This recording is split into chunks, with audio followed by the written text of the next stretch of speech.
brothers, sisters, distinguished guests, and members of the congregation, today we gather here to say goodbye. Goodbye to someone that I considered a great friend. Those of us who cared for him, we ache with his passing, knowing the impact he had on each and every one of their lives. To some, he was known as angry, sometimes apathetic. But deep within him was a light that shone greater than most. And it is with great sorrow that we say goodbye to the one, the only, Mag. Yes, I know. I was surprised as well. Yes, I know.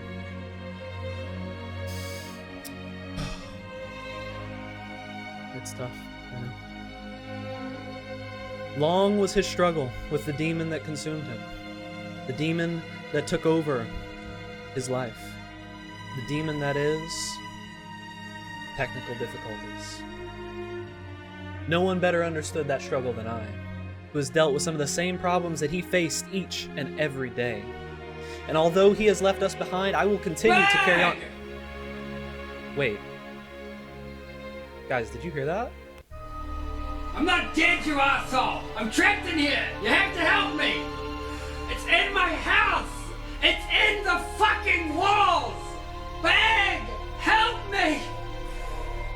Guys, he might be okay. I've got to go save him. There's still a chance. The Two-Step Podcast might still be able to continue.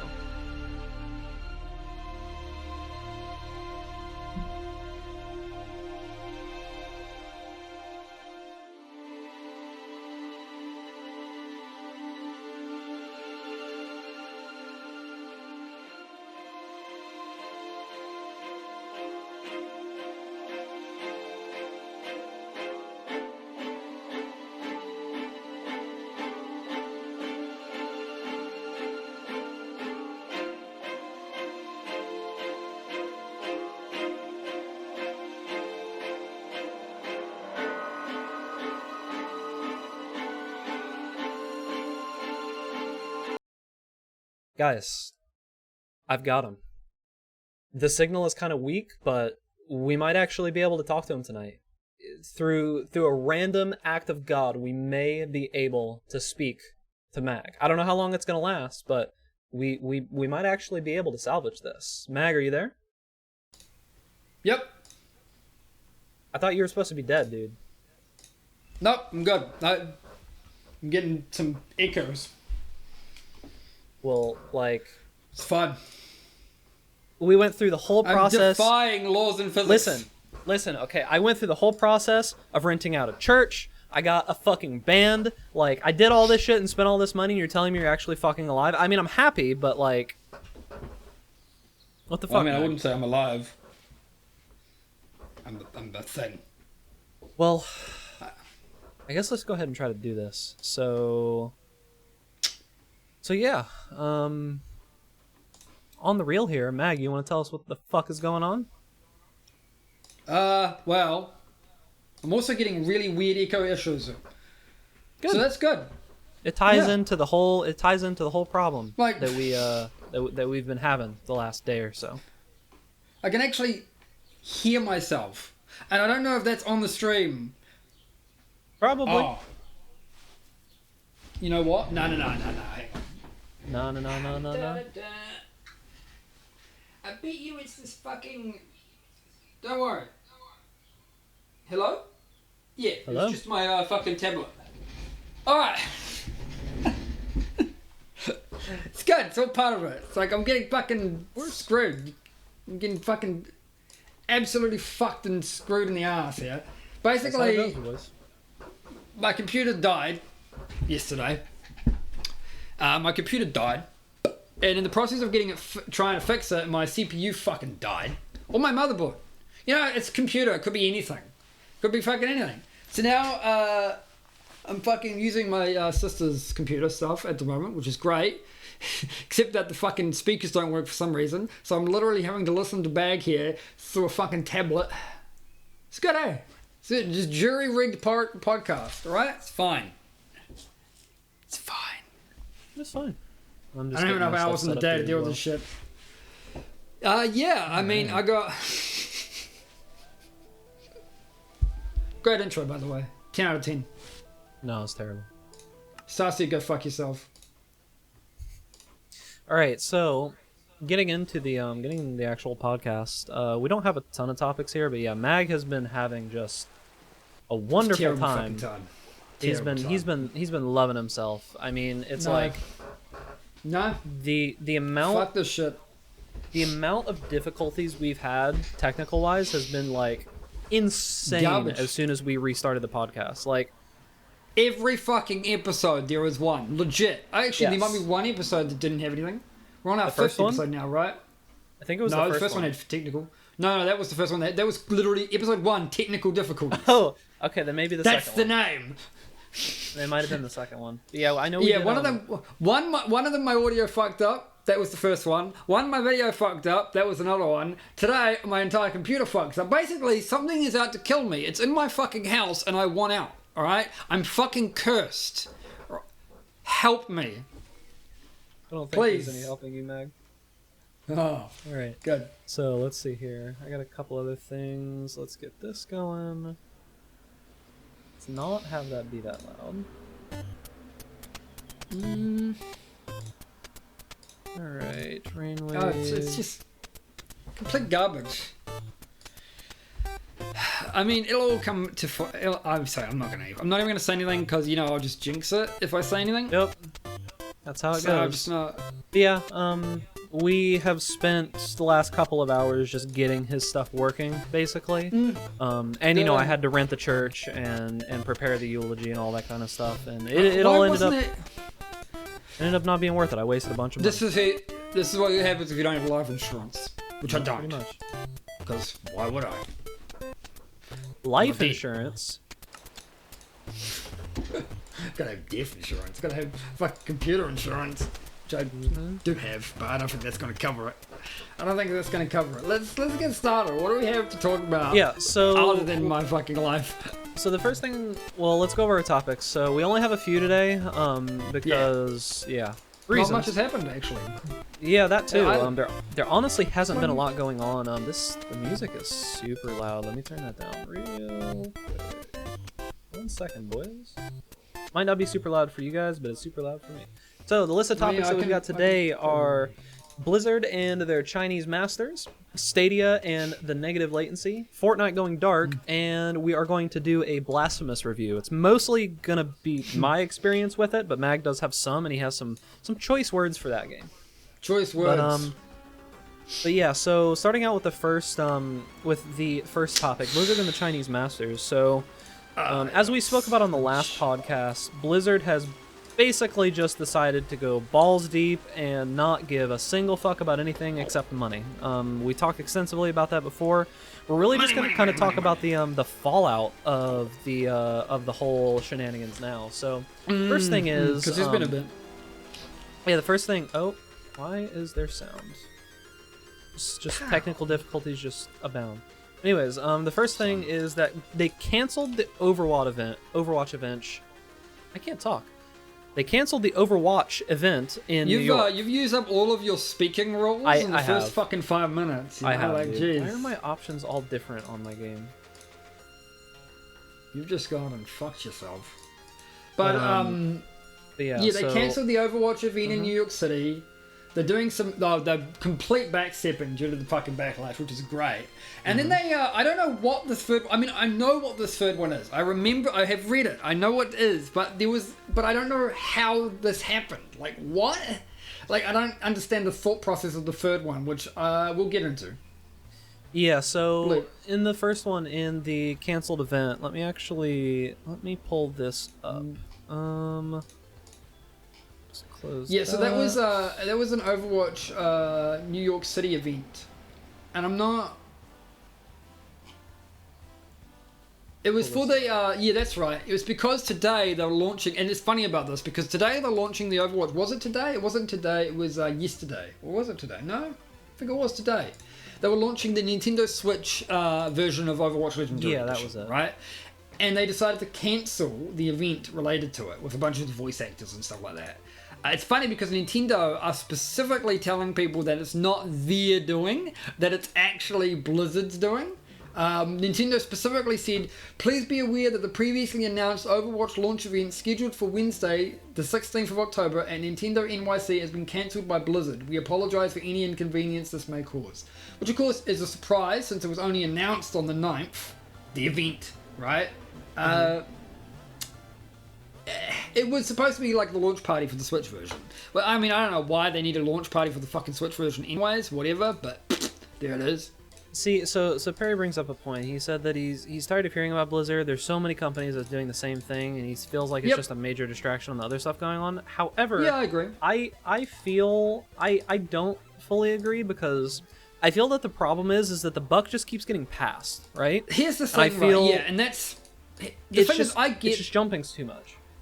Well, it's like, okay, I understand, yeah, other companies do it, but that's classic whataboutism. You can't go, oh, well, this other company does it, and this other company does it. Yeah, and those companies are also fucking terrible, right? Every company, and including, it's not even that too. Keep in mind here that I don't really have an issue with companies like Tencent investing in Western countries, and I don't have a problem with American companies putting time and effort investing in the Chinese market. Those two things, there's nothing inherently wrong with that. The problem is that specifically with regards to Tencent is that we know that they have direct ties with an authoritarian, totalitarian dictator government. So that's kind of bad in general. And two, it's just the way, it's the behavior that Blizzard has acted. It's not really the banning, for instance, of a fucking dude who did political statements in a video game tournament. It's the backlash and all the fucking responses that they've made after that. And all the other companies that have just been trying to just use this as a shield, just hiding away, going, we're going to let Blizzard take the force. Like, fuck you, I know who you are. I know there's a long list of fucking names. Yeah. I'll pull that up if you want. Right? It includes pretty much all the major companies. Electronic Arts, Ubisoft, Epic, fucking Activision, as we know. Pretty much every major company is involved with this. There's just so much going on with all these different companies and Blizzard in particular that it's just but Blizzard is the one that's in the news currently. So that's the one we're going to talk about. But I mean, don't worry, I'm sure it won't take long for some other fucking company to do the same fucking thing, right? With regards to they're China. probably doing it as we speak is the thing. Because that's the thing. Here's the thing. The argument is that, yes, lots of companies do this. We understand that. And it's mainly a problem because they're just doing it for profit. They just want money, right? That's the main reason they're all doing this shit. Because they just focus on the profit. And China has a lot of potential profit. And I do say potential profit. Because despite the fact that China is a 1.4 billion population fucking country, the majority of that is probably not buying fucking Overwatch. Yeah. Like, really. Yeah, most of them are poor. The big thing in China is mobile games. That is like the cornucopia of... Which is why Diablo Immortal was a thing. Yeah, that was the whole reason that they made that. So, moving on to the next thing, the backstepping due to the community backlash. This is kind of tied into what we've just talked about, but Blizzard apparently backstepped on the actual whole thing that started this, which, I mean, I'm not surprised that they gave out some bullshit, like... PR crap, yeah. Yeah, I mean, like, because if you look at this, who said this first before I get into this? It's J. Allen Brack, the president, right? He's the president, yeah. Yeah, so he said, I want to take a few minutes to talk to all of you about the Hearthstone Grandmaster Tournament. There's a whole bunch of shit, blah, blah, blah, blah, blah, blah, blah. Yeah, he had a writer do all this, whatever. And he said... Of course he did, because it wasn't fucking spell-checked at all. God. Yeah, right? We interview competitors who are at the top of their craft to share how they feel. We want to experience that moment with them. Hearing their excitement is a powerful way to bring us together. And they talked about Blitzchung using his thing to make a statement about Hong Kong. And about how it was in violation of the rules. And then this line is what gets me, because this is bullshit. Every voice matters, and we strongly encourage everyone in our community to share their viewpoints in the many places available to express themselves. However, the official broadcast needs to be about the tournament and to be a place where all are welcome and supported that. We want to keep the official channels focused on the game. Now, the first half of that is what I have the problem with. The first half of that contradicts the second half. It's like, you're allowed to say whatever you like, but you're not allowed to say it in our fucking competition. And the reason I have a problem with this, honestly, with Blizzard specifically, is that Blizzard makes political statements in their fucking games all the fucking time. Overwatch is one giant fucking political statement. But it's fine. It's fine for a company to be fucking political and be, like, inclusive of certain things that make good marketing. But as soon as you're political about something that's bad marketing, fuck you. Then they drop you like a fucking rock. and that's really hypocritical. Like, that's why I have the whole problem with Blizzard. Too, yeah, and then this part down here, which this is complete PR. None of this is I actually feel is even like somewhat. Oh, here true. we go. The specific views expressed by Blitzchung were not a factor in the decision we made. I want to be clear, our relationships in China had no influence on our decision. That's bullshit. And you can tell that that's bullshit because of the post that they made in the Chinese Weibo. Oh, it's the first, and here's the thing. Before somebody says, yeah, we know it's the fucking NetEase version, it's NetEase representing Blizzard on Weibo that's doing it. Who gives a fuck? It's NetEase representing as Blizzard. If you go and see the article, it's written by Blizzard. It doesn't matter if NetEase or fucking Tencent or any or fucking Winnie the fucking Pooh says it. Am I gonna get banned now for saying that? Yes. Okay. So then the next part down here, they talk about how they could have done better. All of this is just garbage. And it's really sad that they have to be pushed this hard to just give the dude his tournament money back. I'd like to point out that too, that saying they could have done better means nothing, because an apology doesn't actually mean anything unless you don't repeat the problem. Point being is that all of these could have been avoided.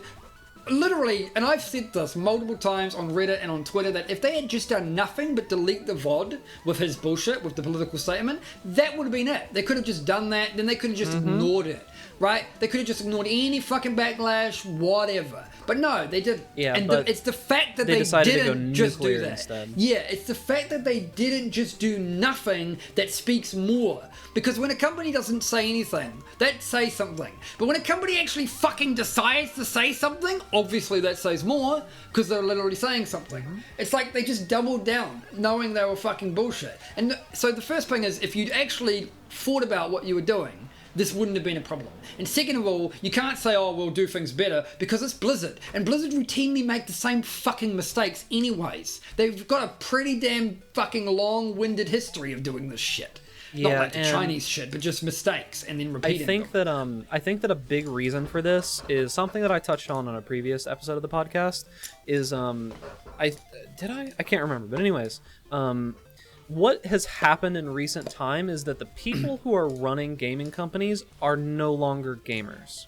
That's something that you have to remember. Is that years ago when these game companies were being made, they were run by gamers. They were run by people who were passionate about the project. Like, I'm just going to throw this name out there. I know it's not 100% true, but like, it's sort of with like GGG right now, right? They are still run by people who actively care about the game. For the Blizzard is not run by people who care about games. While GGG's Grinding Gear Games parent company is Tencent, which in my opinion is worrying, and it should be worrying to anybody, because for instance, anybody who says, for instance, it wasn't a big problem when Activision and Blizzard merged back in 2009, but it's slowly become a problem, and that's kind of the issue when any big company buys you out. The influence, essentially, you can never retain your company culture, right? When a bigger company buys you out, you will get their culture. It's just bound to happen. It's just a matter of how long will your company struggle before you ultimately give in. Like, how will you resist? And the only reason that GGG is probably fine somewhat now is for the fact that it is still, daily operations are still run by Chris Wilson, who was the developer and the founder of the company, one of the three. The point being is all three of them are still working there, right? And the day that they are gone is going to be the day that company falls apart. And you will see the day that when they decide to move away from the company and leave that company, you will see a stark change in how the actual the game is ran. And we see this, you can see this, a clear pattern with this quite well with Electronic Arts, given that they buy out virtually fucking everybody. That's just one of the big ones to know, because they do it all the time. They just buy up small companies, and then the company completely changes. Oh, I'm not on the right. Wasn't on the right page there. Yeah, there's our topics. But anyways, moving on to the next topic, is that the Gay World of Warcraft Guild forced to change its name because of user complaints. This is something. Yes. God, so this is something that I've actually been personally affected by. Is the automation of Blizzard's complaint system. Well, there's been so there are two examples we can bring up here, anyways, in recent history, and not just your own. Because the issue here was there was a guild, it was called Gay Boys. It was quite an old, reputable guild. It's been around for a while. I believe it was a fucking role-playing guild, wasn't it? I don't know. It doesn't really matter. Well, no, it wasn't a role-playing guild, but specifically you either had to be LGBTQT or supportive of them. People who weren't legitimately one of those two things were often found very quickly and kicked. That was the rules, right? It was fine for quite a while, and then it just, for some reason, recently got a mass amount of reports. And if you get a mass amount of reports in World of Warcraft, right, your name, whatever gets flagged, a game master will check it, see there's been a ton of offense reports, and they'll just remove it. They'll just make you change. It's it's an automated system, right? Yeah, and the problem that I had with it is that I personally don't think there's anything wrong with the name Gay Boys. I mean, like, who cares? No, it's two completely non-offensive words to anyone except for people who are homophobic. And the guild itself is fucking, like, it's supposed to be that kind of, it's inclusive of those people. It's very supportive. If you're not supportive of those people, you get kicked out. It's meant to be a safe space for those people, is the idea of the guild. It's not just, like a meme name. And funny, I bet you if it was just a meme name, they wouldn't have gotten reported. But the thing about it is that Blizzard takes these automatic reports, so a group of people, even a group of like 5 people, can actually cause this to happen. Or a streamer. Streamers are very notorious for making this happen because they say something and then all of their little followers are like, I'm gonna get this guy reported. Streamers can often have it happen to them all the time, and streamers can do it because they have tons of followers.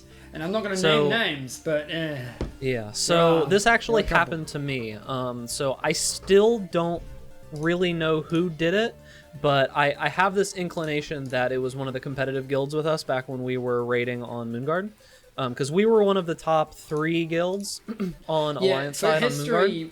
For history too, Moonguard is not known. It's a role-playing server. Most people know it because of Goldshire, right? It's not known for raiding. So that means that getting into the top spot on Moonguard is somewhat easy if you're an actual raider. Like if you're a competent raider. Like if you go from a PvE server, like an actual PvE raid server, to Moonguard and you look for a raid guild, you'll be pretty much fine. You'll be basically the best player on the server, not hard. We competed with about 3 other major guilds, right? But one of those was very bad because they poached people. They fucking reported people, just like they would just mass report your accounts to get their names changed or to get you banned. They would poach members from pretty much everywhere. They weren't even from Moonguard, which is honestly what my problem was with them.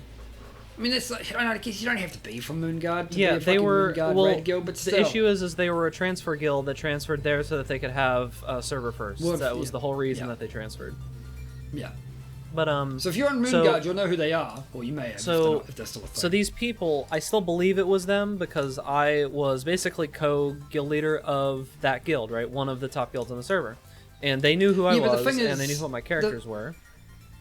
And we had good relations with other guilds, with like members, like with the leaders of the other guilds, because we would often raid with them or they'd raid with us. So it could only be one of like maybe 2 of them.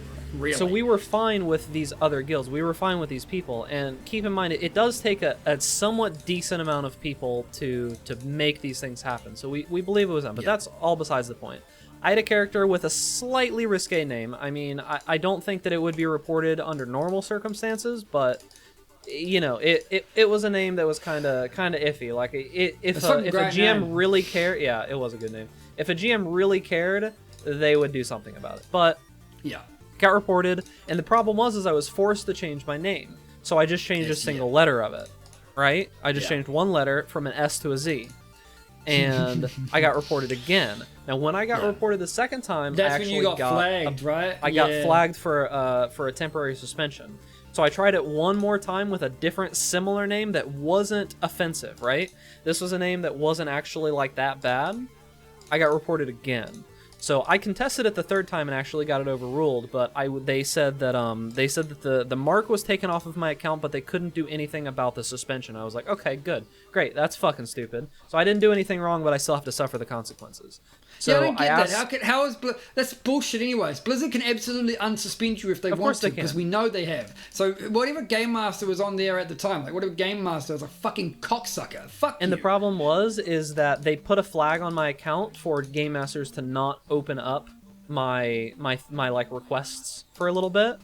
So I was just overall fucked, right? There was nothing I could do about it. So this automatic reporting system saves Blizzard a ton of headache and a ton of money because they don't actually have to pay that many game masters, because the automatic systems... What the... Yeah. Where's my bed? That fucking creeper, dude. Destroy... Oh. But yeah, it saves them lots of money, it saves them lots of shit, but it's like, but at the same time, you'd fucking... Oh, did I just... Maybe I should be reading what I'm doing in this game. You lose out on a lot of attention to detail when it comes to actually taking care of things. Blizzard's customer support used to be one of the best in the fucking industry. Oh yeah, it was great. You used to be able to ring them up, 5 minutes of ringing, you would get fucking an answer, and with a real person, right, who would fucking solve your problems. And I can attest that it was amazing, because I would ring a toll-free number for New Zealand, and I'd get somebody in America, right, who would solve my problem immediately. You don't get that now. You have to talk, if you want to talk to, you have to go through this shitty online service, like any other fucking service. So they have this shit fucking online crap. You have to go through that. Yeah. And talking with somebody, talking with a real person is pretty much impossible. I actually had a circumstance where my account got hacked at one point by like some gold farmer type thing situation happened back when I was younger. And I called them up right then and there. I talked to I was at work when this happened, and I told my boss, I told my boss, like, hey, there's something wrong with my credit card, right? That's what I told him. I was like, hey, there's something wrong with my credit card, and I just got an alert on my thing, and I need to take care of this. Can I take a 15? Yeah, so I took a 15-minute break. I called up Blizzard, and they're like, hey, what's going on? They asked me a couple of questions, and I'm like, yeah, this is the answer to that, this is the answer to that. They're like, okay, all right, we're going to reset your account. We're going to bring it back to the time before everything happened. You'll keep any additional items that they may have put onto your account. We'll restore your stuff. Dude, I made like 40,000 gold. This was back in the day, and that was a lot of gold, like from these gold sellers or whatever that bought my account and were like transferring stuff around. They let me keep the stuff.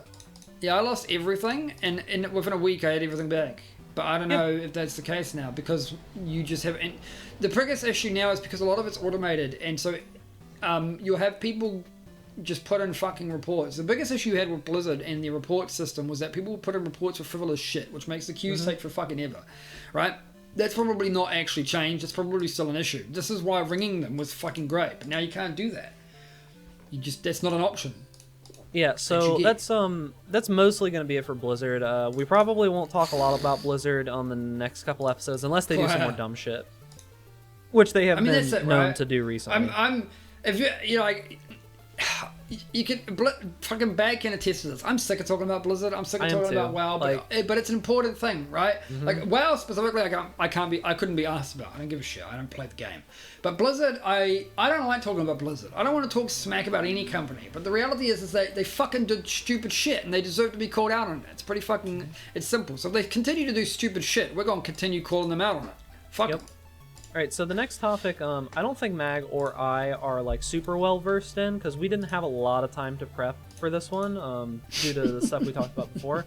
But Google is saying that Google Stadia it's coming in about a month, and this headline, okay, let me bring this up, because this is like the stupidest shit that I have heard in a long time. I love this. It's so actually stupid.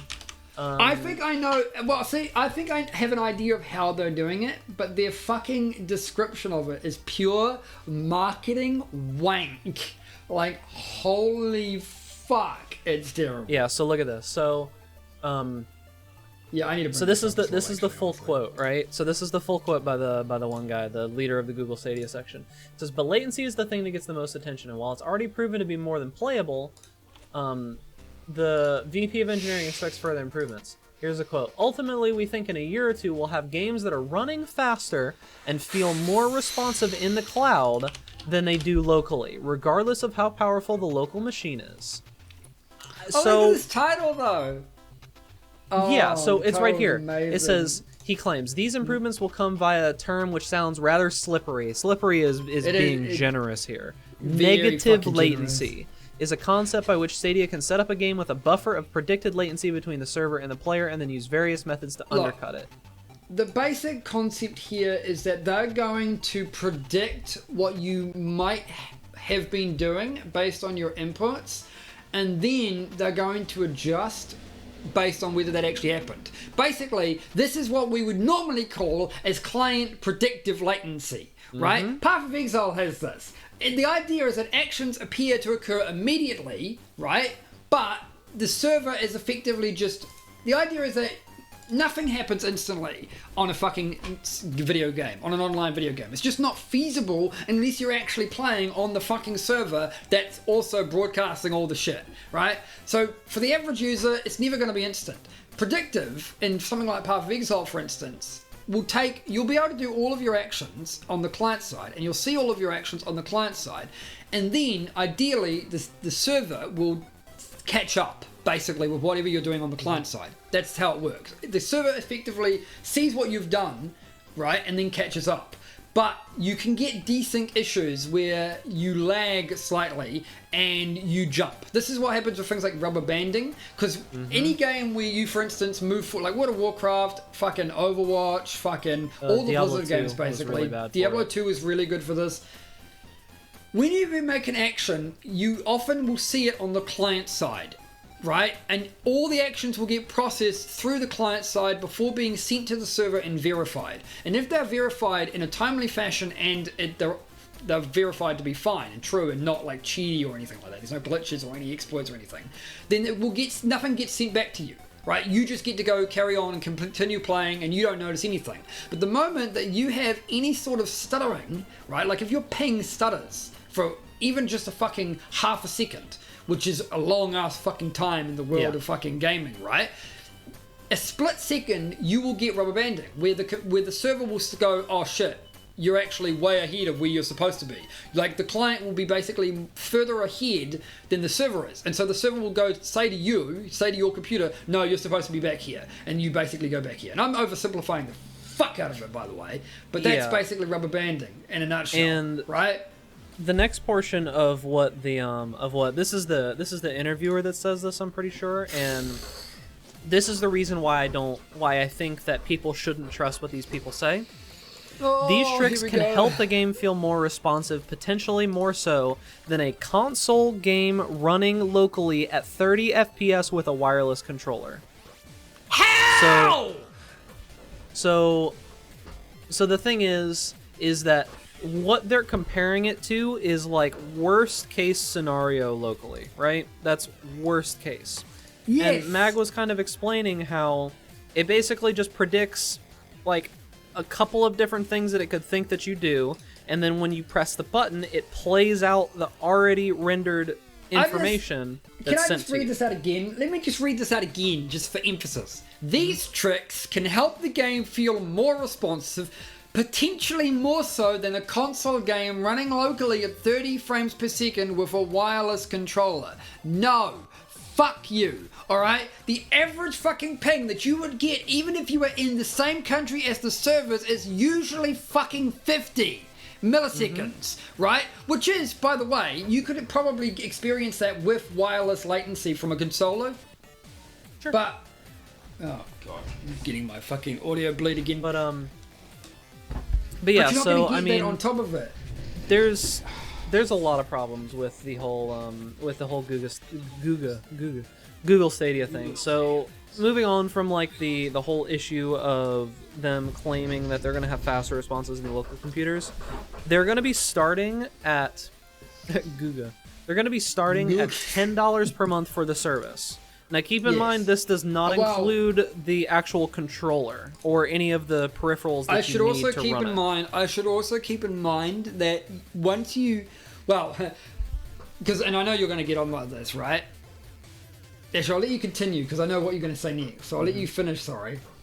The thing is, though, is that you pay monthly for this service, you pay for the console, but you still have to buy the games. And the only upside with this is, the only upside with this is that if you, at full price, if you don't pay for the service, because you can have this, the thing is that they're saying you can have the service for free. And if you have the service for free, you'll only have to pay for the console, or whatever setup they're using, and the games. So the idea is that Google Stadia could be another platform like Epic or Steam where you buy video games on and then you play them on their service, and you don't have to have the Google Stadia subscription, right, to play your games. That's what they're saying. But the reason why I don't trust that is, first of all, how the fuck are you going to make money with that, all right? Like, I mean, I guess I know how you're going to make money like that if you're going to be like a fucking Steam platformer. You're going to fucking take a cut, I guess. I mean, that's fucking ridiculous. To be honest, Mag, though, Google is pretty fucking notorious for just making projects that don't make money. So they may just not make money. No, but at the same time, that's also why they're notorious for shutting down those projects, because they don't think about the business aspects, which is why, honestly, I think more about the financial perspectives of Google's products probably more than Google do. Because let's be honest, all of their fucking products, so many of them fail because they just think, oh, this is a great project, we're going to do it. And they do it, and it's great, and it's awesome. And then they just shut it off because they realize, fuck, we didn't think how to monetize this.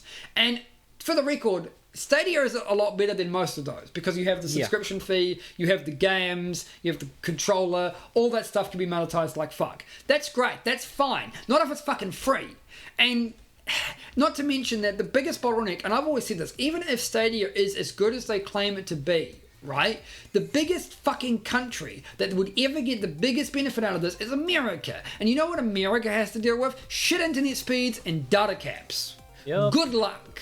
Good fucking luck, right? Yeah, playing anything. It's not going to be pretty, but it's funny.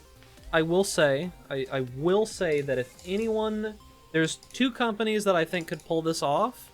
Those two companies are Google and Facebook. I think those are the two companies with the actual DNS servers and the actual just the problem ability here is to that pull this off. I still don't think it's going to be good. I don't trust either of them. I don't trust either of them anyways, right? Yeah. I don't like games as a service as a general rule. I do not like the fact that once I buy... Fuck me. Hang on. Technical difficulties strikes again, but this one's not actually technical difficult.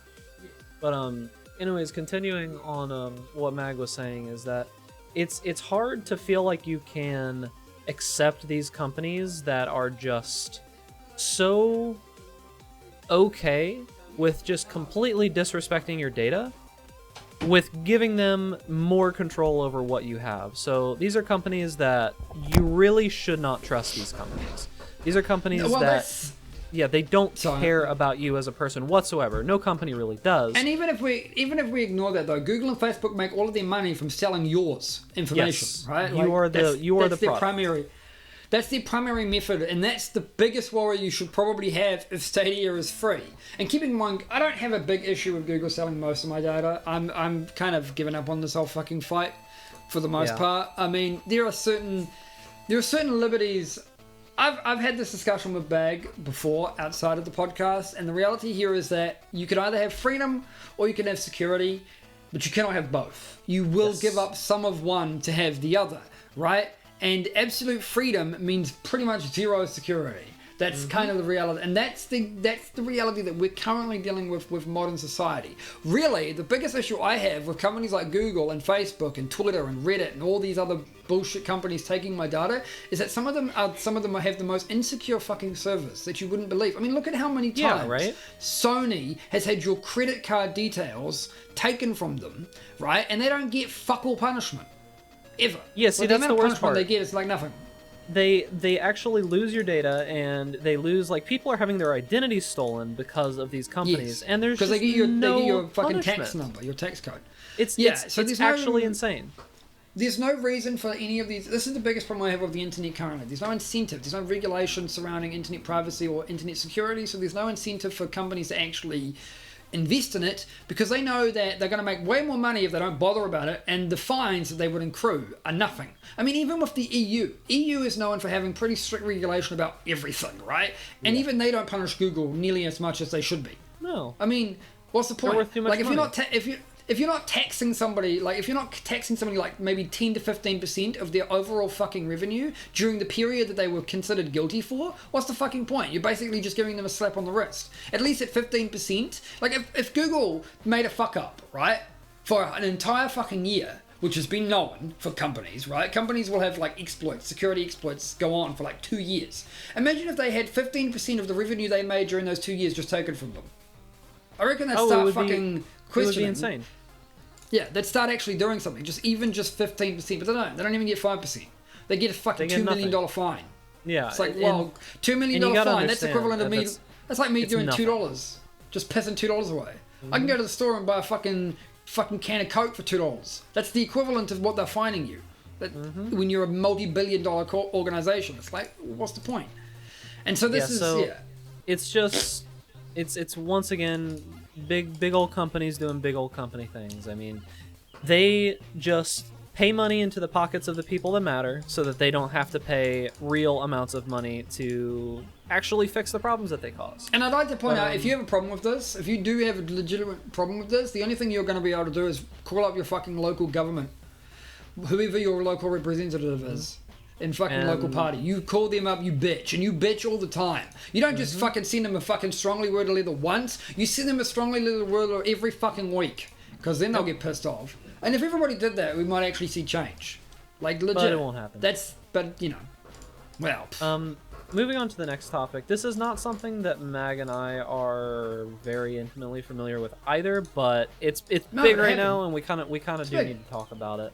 Because it's interesting to me, is that Fortnite decided that it was a good idea, and I think it's kind of interesting, actually. You know why they did it, right? Go ahead and explain that, and then we'll talk. They decided that it was a good idea to just basically make a meme of shutting down their servers. Now, there's lots of speculation going on as to why they did this, and I think there's a bunch of actual reasons. There's more than one reason. I think there's one major reason, though. The major reason they would have done it is, I think server maintenance. I think it's just a clever way of doing maintenance overall, right? They instead of shutting down the servers, instead of shutting down the servers and getting it all ready and stuff for patch day, and keeping in mind that while some other games could probably get away with not having a full day maintenance for patch day, I can kind of forgive Fortnite and Epic for doing so, since it's the biggest fucking game in the world. They kind of want to get it right? So I get it. I can forgive them. I mean, Blizzard has taken the fucking game down for 8 hours every week for the entire existence of the fucking World of Warcraft game. Yeah. So I can give Fortnite and Epic a little bit of slack here. But realistically, they decided to do something cool with it. Instead of just going, servers are shut down for maintenance, Season 2 incoming, they're like, fuck it. We're going to keep this one server up and it's just going to show you a black fucking hole for fucking 24 hours. Woo! And so, I mean, it's pure marketing, sure, but it works. And something that I think is interesting about this is that with how Fortnite is handling this, and they are one of the few companies I feel that actually just get the social media thing, because you can pull up some of their recent tweets and it's actually hilarious, some of the things that they're saying. So one of the tweets that they said is, I'm paraphrasing here because I don't know exactly what they said, but they said something along the lines of, it's like, get wrecked streamers, now you have to find an actual job. That's one of the tweets that the legitimate Fortnite Twitter sent out. So. Oh man, whoever, I'm not a big fan. I will be the first to say that I'm a fucking, I'm a grumpy old shit, and I do not like corporations going on Twitter and memeing like this. It screams of fellow kids. It really does, right? But I mean, some of the stuff that the Fortnite Twitter had me say, I can give them credit for, sure. Yeah, it's honestly been pretty funny, and I don't mind a bit of banter.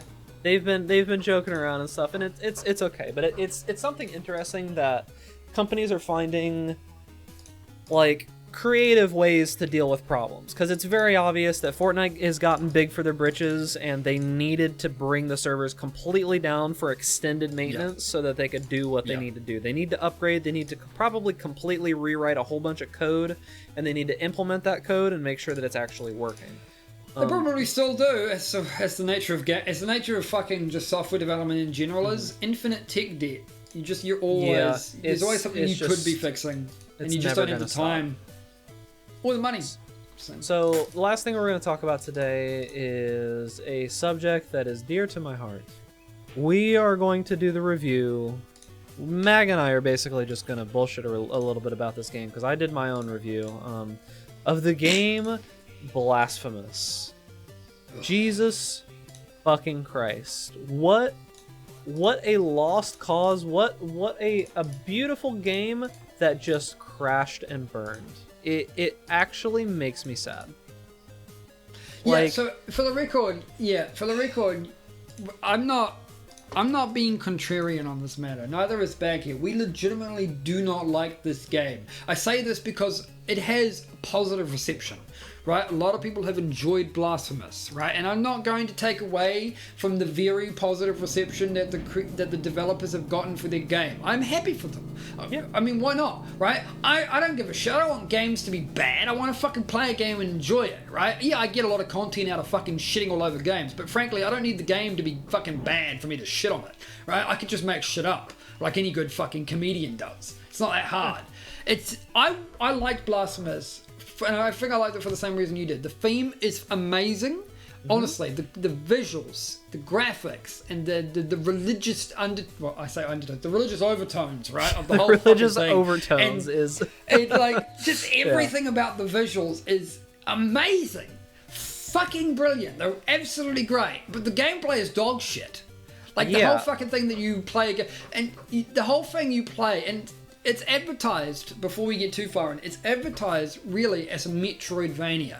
And for people who don't know what a Metroid fucking Vania is, that's a mix of Castlevania and Metroid. That's because Castlevania was just a side-scrolling fucking platforming, like fucking fighting kind of action game, right? You just it was a platformer action game. Metroid, on the other hand, was the same thing, but Metroid had slightly different progression in terms of items and a lot of backtracking. You would often go back and forth between locations that you've been to before. Yes, Castlevania had some of those, but not in the early games. Yeah, Metroid was a lot less linear progression and more dynamic progression, whereas Castlevania was very much so linear. But then eventually they merged the two together, and that's why we get Metroidvanias, because Castlevania specifically started pulling ideas from Metroid, and pretty much lots and lots of video games nowadays, lots of platforming games nowadays take from that, including Hollow Knight, Shovel Knight, and Blasphemous. So, which those first two games are very good. I would give those games great ratings. They both were very good. They're hard as fuck, but you know, they're still good.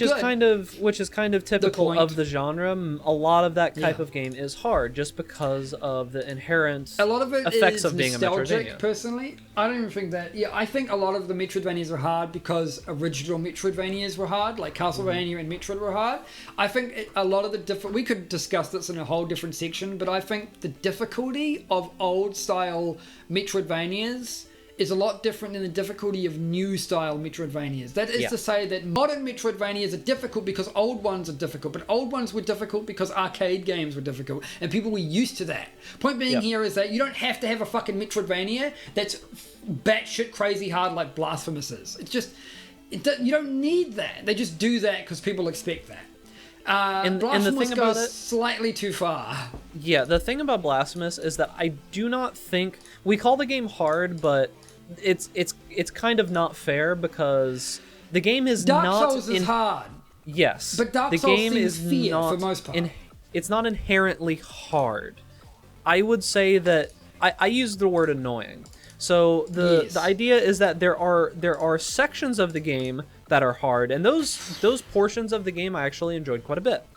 But most of the frustration and difficulty of the game is the fact that you are forced, whenever you die, which is often, I mean, it's expected to die often in these kind of games, you are forced to backtrack through bullshit, basically. It's sections of the game that are designed to not really be fully fair, and it's just to pad the amount of time that you play the game.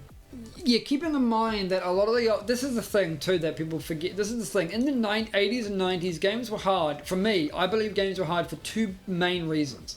The first is that arcade games were hard. Arcade games were hard because they wanted to keep you putting money into the till, right? So obviously dying a lot encourages you to spend more money. They made their games extremely addictive and fun to play, but extremely brutal, ruthless hard, so that you would keep spending more money. Many 80s and 90s video games are essentially inspired by that because the developers played the fuck out of those arcade games. So naturally, all of their game design experience is based on the fact that those games are hard. Not many 90s games thought, well, what if we just didn't make it hard? It's funny enough that Nintendo were probably actual Nintendo first party titles were probably the best designed hard games for the consoles, because they took the question, does it have to be hard, and said, not everywhere. Yes, some places can be hard, but it doesn't have to be hard it doesn't have to be cranked to fucking 11 all the fucking time. Second reason I believe games were hard is because games in the 80s and 90s were way fucking shorter than they are now. When you got good at any game, like for instance, what is it, fucking Swords and fucking Ghosts or whatever, I can't even remember the name of it. Ghosts and Goblins. Okay. Ghosts and Goblins. When you said Swords and Ghosts, I was like, yeah. What? When you got Ghosts and Goblins, it's not a hard game. I mean, sorry, it's not a long game. It's a hard game, but it's not a long game. It's a pretty short game. Yeah, you can crank that out like in fucking 30 minutes, right? If you know what you're doing. But it's hard as fuck. Like, seriously, it's fucking hard. That's what pads the game out, the fact that you die a lot. And the reality here is 20 years later, we don't really need that kind of padding, and Blasphemous is way too fucking much of it. Just way too much of it. And the third reason that I feel that these older games were hard is because of a lack of experience of devs actually making games. The controls were just kind of bad. God. Controls were... I will put it this... The controls in Blasphemous are fucking terrible, and there's no reason for them to be terrible after 20 fucking years of experience with platformers that don't have terrible controls. Shovel Knight doesn't have terrible controls. Hollow Knight doesn't have terrible controls. Celeste doesn't have terrible fucking controls. And Celeste stresses me the fuck out, but it's not like fucking Blasphemous levels of garbage. Jesus. So, and the other thing about it is that when we say the controls are terrible, it's not This is hard to quantify as well. Yeah. It's not that the controls themselves feel bad all of the time. Honestly, like the moment-to-moment controls feel okay. As they should for a game made in 2019. That's made as a fucking indie game that's just like a small platformer, right? There's enough games that have existed inside the genre that people should know now. Developers should know, right? Especially because the genre is relatively niche compared to like mainstream fucking AAA games. I mean, I'm not saying it's niche in the sense that it's not popular, just niche in the fact that you don't see fucking Electronic Arts making a bloody platforming Metroidvania. It's mostly indie title. So the issue here is that when the controls interact with specific parts of the environment, the one that pissed me off the most, the one that always got me, is the fact that in this game, they decided that it was an okay thing that when you got near an edge, you auto-latched onto it. I think it was easily one of the worst mistakes that they made in the controls of the entire game.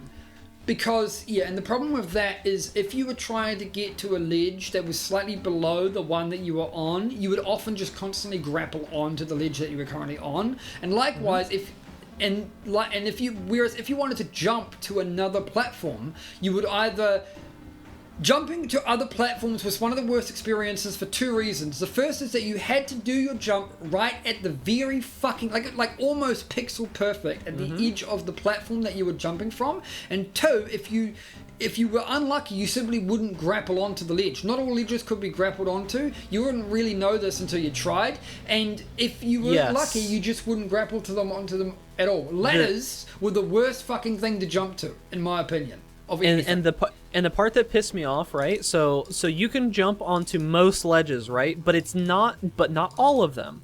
And it's not obvious which ones you can't jump to until you've already failed. The two that pissed me off the most, any ledge with spikes underneath it, you could not grab on. No matter how much height there was, no matter how much room you had to grab.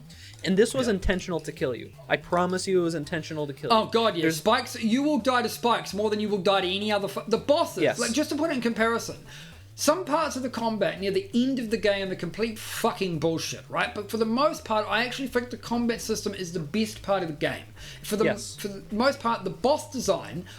right up until the very end is pretty fucking solid. The thing is, this is the problem with the game, is that it's honestly not that fucking hard. The combat has some bullshit enemies, like any of these games do, and some of the bosses can be kind of a pain in the ass, but generally speaking, you probably won't die to a boss more than maybe 3 times before you get it right. And then you'll kill it. It's fine. It's easy. You will die more to fucking environmental bullshit platforming in this game than you will to any other thing. And if platforming was going to be the primary draw and what kills you the most, then they should have fucking put some more goddamn fucking effort into it. Of course, the combat does get really... Check your encoding. Are you overloaded? You sound like a robot. Oh, that's terrible. I'm not, but I was slightly before. It might just be internet. It'll be fine in the actual video. because it'll be we fixed got terrible with fucking audio. we got rain and shit out the ass, which doesn't help. Yeah, so there's probably just something going on with Mag's thing. You can still understand what he's saying, but but anyways, but yeah. So what Mag was saying basically is that the boss fights made very well. I liked almost all of the boss fights. They were interesting. The design was really cool. The fighting actually seemed okay, and they didn't seem unfair. The last two were a little different, but I think that's okay. But the issue that I had is that when the boss fights feel great, but all of the rest of the game feels unfair, it's like, what happened? Where did your design go? Where the boss fights, which are supposed to be the difficult portion of the game, are the easy portion of the game? Why would you do that? Yeah, I did not give this game a great review. I had such trouble with this game that I gave it a terrible fucking review on, like, a lot of my thoughts are on Steam. Because I can't refund it, right? So I gotta fucking make something out of it. The rating that Mag, I think you gave it a 1, right? Me? Oh yeah, I gave it a 1 for pretty much everything except visuals. Story was terrible, by the way. Story is complete garbage. Like, it's fine, it's got some intrigue, but it doesn't go anywhere. It makes no sense. Like, I don't get it. Yeah. Like, watching that was my biggest problem with the game, besides the controls, was the fact that the story, it set itself up to be this really cool, interesting thing, and it just did nothing. Like, it literally did nothing. I don't know what the story was. The ending was found my review useful. The ending was the most garbage thing I've seen in a long time. Okay, I actually think it was the biggest cop-out that I've seen in a game in longer than, like, years it's been since I've seen such a cop-out in a game's ending. What was that ending? I had to look up the true, quote-unquote, true ending because it, like... So this is the problem with the game. Metroidvanias, in Metroid specifically, the Metroid portion of Metroidvanias, when it's like dynamic progression, you have to like find all these different items and it lets you do different things. Well, the biggest problem with that kind of genre is that there's no explanation as to what you need to do. In recent time, game developers have found ways to at least make this somewhat obvious. So Blasphemous, they said no, fuck off. We're not going to tell you shit. Because I've got my thoughts already written down, it's just easier for me to pull from. There are two things that I really hated the most, because I talk about them all the time, right? Game has no respect for your time, like whatsoever, right? The checkpoints are few and far between. The fast travel system is practically non-fucking existence, and in some cases it's one way. So you'll get back to the start of the area, like to the start of wherever you were, and you won't know this. You'll go down a path and you won't know that it's taking you backwards to where you started, and you'll get back to where you started and realize you can't go back down the path you just came. You have to go all the way around the fucking map, right? I had this problem really, really early at the start of the game. It was a real fucking dick of a game. And other issues of wasted time is the fact that, so backtracking is non-existent. And other things is that one thing I really fucking hated was that in the bell section, you remember one of the bell section is like, and this is just an example, there's more than one example of this, where you'll have platforms that are below you and they move from left to right across the screen, across multiple screens, right? And the idea is that you have to jump on the platform and ride it across to another screen. And there are obstacles in your way that you have to jump over while constantly trying to stay on this platform that's moving across the screen, right? Basically, if you don't stay on the platform, you fall into spikes and die. That's a pretty classic platforming trope. We understand that. The problem with fucking Blasphemous is that when you're on, for instance, one of the obstacles could be another platform that you stand on, and you're waiting for the... So you have a platform that you're standing on and you're waiting for another moving platform to come back so that you can stand on it. But you can't see it. And you can't pan the camera down far enough to see it. So you're making this leap of faith in the hope that you're going to land on the fucking platform that you cannot see. And it does this everywhere. It will do this even for fucking stationary platforms, and you'll only know that they're there until you've died and you've seen them. We're talking about Blasphemous, by the way. Yeah, so the issues with the game are multiple. I gave the review I gave was a 2. You can find it on my Discord whenever that's open, whenever you're viewing this. You can find the review there. There's a lot of my review, but I honestly thought the visuals were great. Everything else mostly sucked. Like, yeah, I still don't know what happened in the story. I don't actually know what happened. They used a bunch of fancy words, and this is something that I hate. This is something that I really, really hate when people do. The Latin?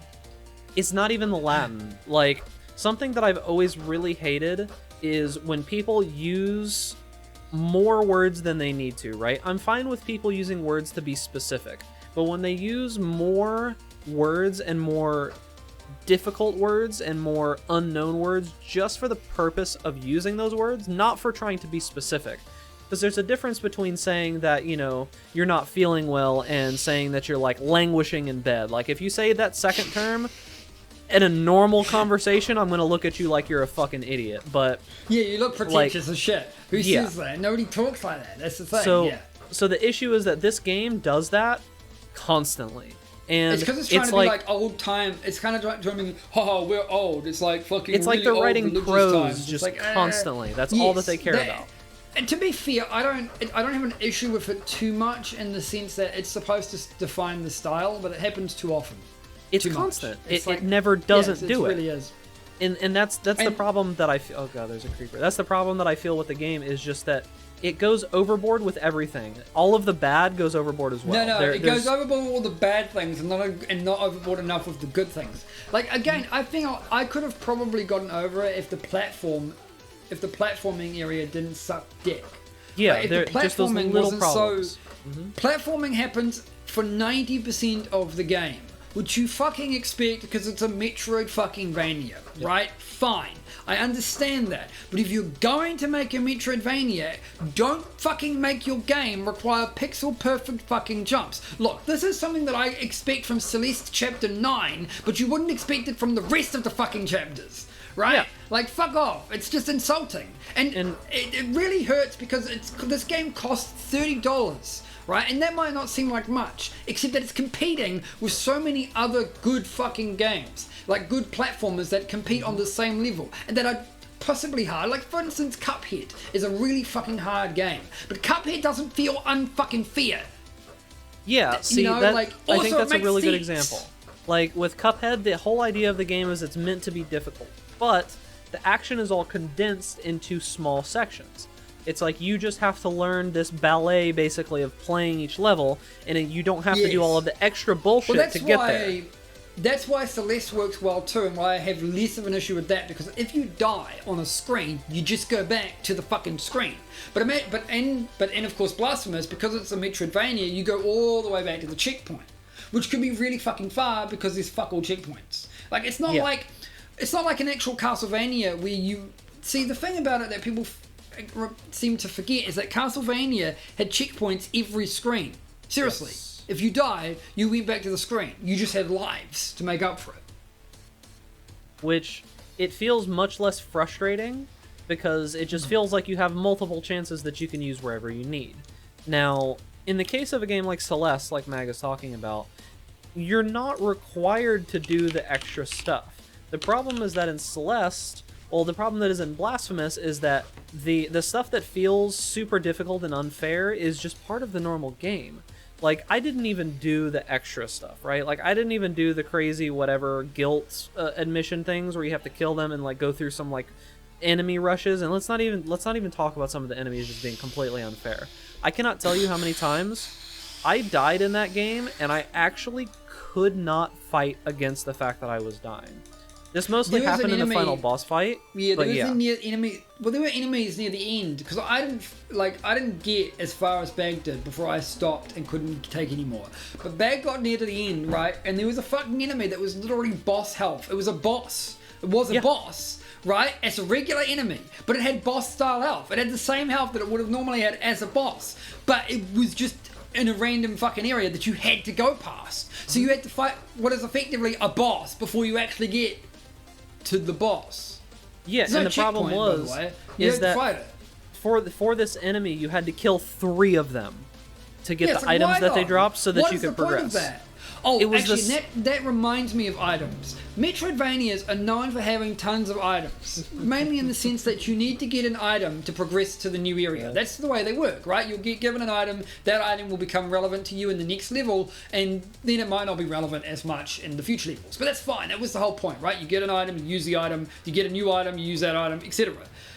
Blasphemous is not like that, because progression is tied to random fucking quest items that you'll get given to you just from drops. You'll find them on the ground, right? But they won't actually have a use for you. You have to find the use. You have to find generally an NPC that you trade them to, and then they give you something useful, like a magic spell or a relic or something. And some of these are good. Some of these relics are really fucking good, but there's no explanation how to fucking get any of them. It's just like, it's like they did it for replayability, but the problem is that, yeah, that's fine, sure, but none of the base game is anything.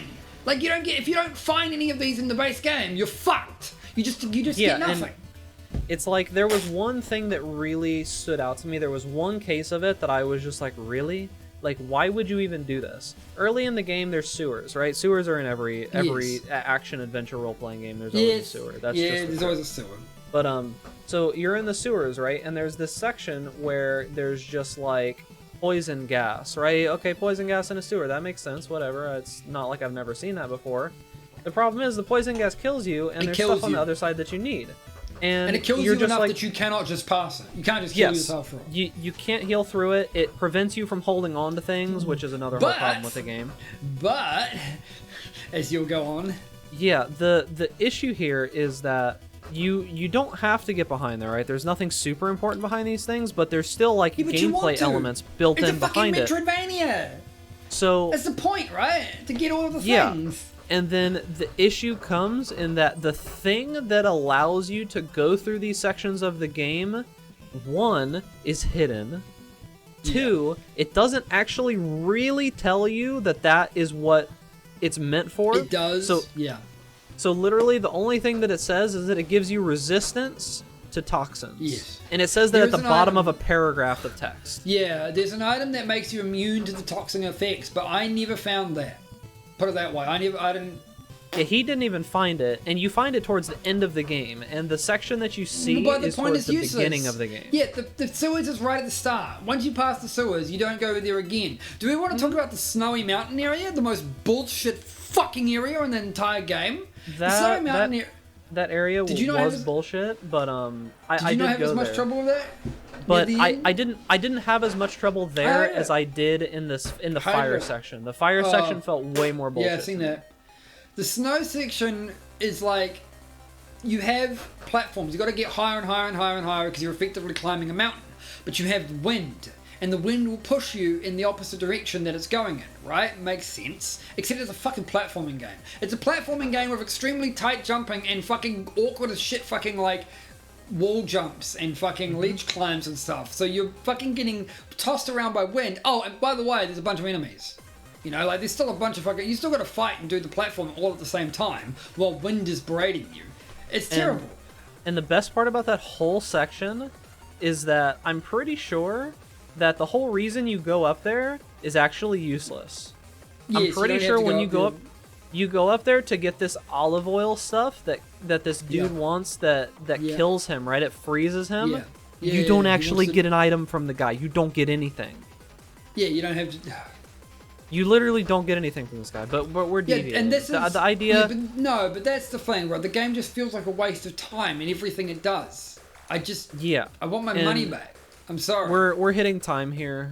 We're actually overtime by a decent amount, but basically that's probably gonna happen when we do reviews. If you have a super hard on for Metroidvanias and for the style of game that Blasphemous is, I still can't even really recommend it to you. But those are the only people that I would say have any business playing that game. You will just be frustrated. If you're a masochist, yeah, sure. Just watch somebody else play it.